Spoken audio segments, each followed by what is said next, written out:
MDH ಜನ ಮಸಾಲಾ. ಈಗ ಕಡಲೆ ಇರಲಿ, ಹಲಸಂಡೆ ಬೀಜ, ಕಪ್ಪು ಕಡಲೆ ಅಥವಾ ಬಿಳಿ ಕಡಲೆ, ಎಲ್ಲವೂ ಸ್ವಾದಿಷ್ಟವಾಗುತ್ತೆ. ಭಿನ್ನರ ನಡೆಯೇ ಬಿಜೆಪಿ ಹೈಕಮಾಂಡ್ಗೆ ದೊಡ್ಡ ತಲೆನೋವಾಗಿದೆ. ಬಿಜೆಪಿ ರಾಜ್ಯಾಧ್ಯಕ್ಷರ ಬದಲಾವಣೆಯಾಗುವುದು ಪಕ್ಕಾನ? ಹೊಸ ಪಕ್ಷ ಕಟ್ಟುವ ಬಗ್ಗೆ ಚಿಂತನೆಯಿಂದ ಯತ್ನಾಳ್. ಈಶ್ವರಪ್ಪ ಘರ್ವಾಪ್ಸಿ ಬಗ್ಗೆ ಯತ್ನಾಳ್ ವ್ಯಂಗ್ಯ. ಇದೆಲ್ಲವನ್ನ ನೋಡೋಣ. ಕಮಲ ಸಾರಥಿ ಯಾರು? ನ್ಯೂಸ್ ಟಾಪ್ 9ನಲ್ಲಿ. ರಾಜ್ಯಾಧ್ಯಕ್ಷ ಆಯ್ಕೆಯ ಪ್ರಕ್ರಿಯೆ ಹತ್ತಿರವಾಗ್ತಾ ಇದ್ದಂತೆ ಬೆಂಕಿ ಚೆಂಡು ಹೊತ್ತಿ ಉರಿತಾ ಇದೆ. ವಿಜೇಂದ್ರ ಮುಂದುವರಿಕೆಗೆ ವಿರೋಧಿ ಬಣ ತೀವ್ರ ವಿರೋಧ ಮಾಡ್ತಾ ಇದೆ. ಒಂದು ವೇಳೆ ಮುಂದುವರಿಸಿದ್ರೆ ಮತ್ತಷ್ಟು ಅಸಮಾಧಾನ ಭುಗಿಲೇಳುವ ಮುನ್ಸೂಚನೆ ಇದೆ. ಹಾಗಾಗಿ ವಿಜೇಂದ್ರ ವಿರೋಧಿ ಬಣದ ನಡೆ ಹೈಕಮಾಂಡ್ಗೆ ತಲೆನೋವಾಗಿದೆ. ಹೆಚ್ಚು ಕಡಿಮೆ 6 ತಿಂಗಳಿನಿಂದ ಕುದೀತಾ ಇರುವ ಕೇಸರಿ ಮನೆಯ ಪಟ್ಟ ಬಡಿದಾಟ ಕ್ಲೈಮ್ಯಾಕ್ಸ್ ಹಂತಕ್ಕೆ ಬಂದಿದೆ. ಇವತ್ತು ಸಂಜೆ 5 ಗಂಟೆಗೆ ಮಹಾರಾಷ್ಟ್ರ ಮತ್ತು ತೆಲಂಗಾಣ ರಾಜ್ಯ ಘಟಕಗಳ ಬಿಜೆಪಿ ಅಧ್ಯಕ್ಷರ ಘೋಷಣೆಗೆ ಸಮಯ ನಿಗದಿಯಾಗಿದೆ. ಕರ್ನಾಟಕದಲ್ಲಿ ಕೂಡ ಇವತ್ತು ಅಥವಾ ನಾಳೆಯೊಳಗೆ ರಾಜ್ಯಾಧ್ಯಕ್ಷರ ನೇಮಕಾತಿ ಘೋಷಣೆ ಆಗುವ ನಿರೀಕ್ಷೆ ದಟ್ಟವಾಗಿದೆ. ಬಿಜೆಪಿ ಅಧ್ಯಕ್ಷ ಸ್ಥಾನದಲ್ಲಿ ಬಿವೈ ವಿಜೇಂದ್ರ ಪೂರ್ಣ ಪ್ರಮಾಣದಲ್ಲಿ ಮುಂದುವರಿಬೇಕಾ ಅಥವಾ ಹೊಸ ನೇಮಕಾತಿಯ ಎಂಬ ಪ್ರಶ್ನೆಯಷ್ಟೇ ಈಗ ವರಿಷ್ಠರ ಮುಂದೆ ಉಳಿದಿದೆ.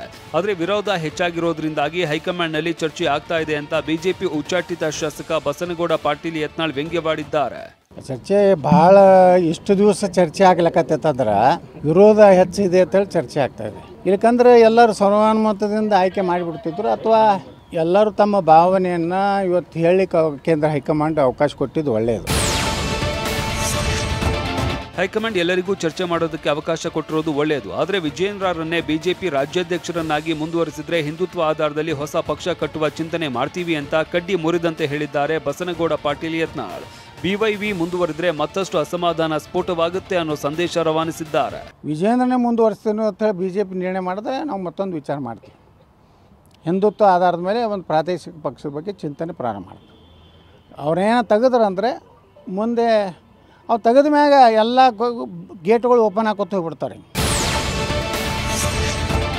ಬಿವೈವಿ ಹೊರತುಪಡಿಸಿದ್ರೆ ಬೇರೆ ಯಾರು ಅನ್ನೋ ಬಗ್ಗೆ ಚರ್ಚೆಗಳಾಗ್ತಾ ಇವೆ. ರಾಜ್ಯಾಧ್ಯಕ್ಷ ಸ್ಥಾನಕ್ಕೆ ಕೇಂದ್ರ ಸಚಿವ ವಿ ಸೋಮಣ್ಣ ಹೆಸರು ಕೂಡ ಕೇಳಿ ಬಂದಿತ್ತು. ಆದರೆ ಈ ಬಗ್ಗೆ ಬಿಜೆಪಿ ಹಿರಿಯ ಮುಖಂಡ ತೋಟದಪ್ಪ ಬಸವರಾಜು ಆತ್ಮಹತ್ಯೆ ಬೆದರಿಕೆ ಹಾಕಿದ್ದಾರೆ. ಮತ್ತೊಂದು ಕಡೆ ಶಾಸಕ ಯತ್ನಾಳ್ ಮಾತ್ರ ಸೋಮಣ್ಣ ರಾಜ್ಯಾಧ್ಯಕ್ಷ ಸ್ಥಾನಕ್ಕೆ ಅಪೇಕ್ಷೆ ಪಟ್ಟಿದ್ಯಾಕೆ ಅಂತ ಕೇಳಿದ್ದಾರೆ.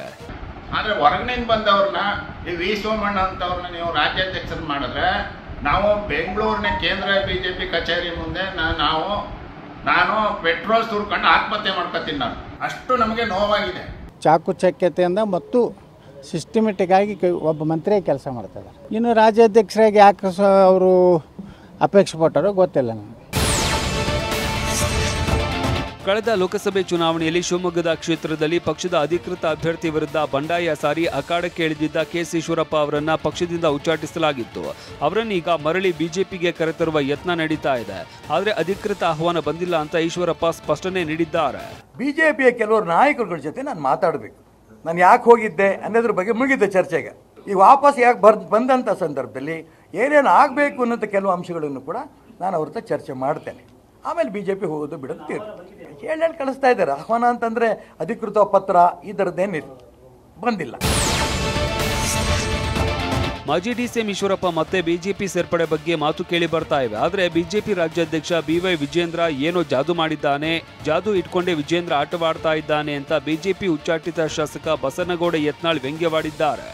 ಈಶ್ವರಪ್ಪನವರು ಅವ್ನ ಪರವಾಗಿ ಮಾತಾಡ್ಕತ್ತಾರೆ ಅಂದ್ರೆ ಅವ್ರದ್ದು ಏನೋ ಒಂದು ಜಾದು ಐತಿ. ಜಾದು ಇಟ್ಕೊಂಡೇ ಆಟ ಆಡ್ಲಕತ್ತಾನೆ ಎಲ್ಲರಿಗೂ. ನಾವು ಎದುರಾಗ ಸಿಕ್ಕಿಲ್ಲ ಅಂತೇಳಿ ಬಿಟ್ಟಾನೆ. ಇಲ್ಲ ಅಂದ್ರೆ ನಮ್ಮದು ಜಾದು ಇಟ್ಕೊಂಡಿದ್ದ ನಾವು ವಿಜೇಂದ್ರ ಜಿ ಜೈ ಜೈ ಅನ್ಬೇಕಂತ.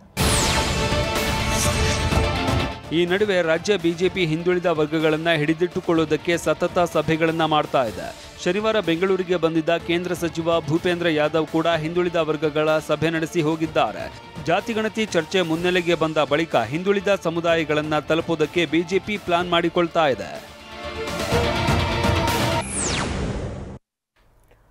ವಾಹ್, ಯಾಕೆ ಈಗ ಬಂತ ಸ್ವಾದ? ಖಂಡಿತ ಈಗ ಬಂತು ಅಸಲಿ ಸ್ವಾದ. MDH chunky chaat masala life ಅಲ್ಲಿ ಅಸಲಿ ಸ್ವಾದ ತರುತ್ತೆ. ಅಸಲಿ ಮಸಾಲ MDH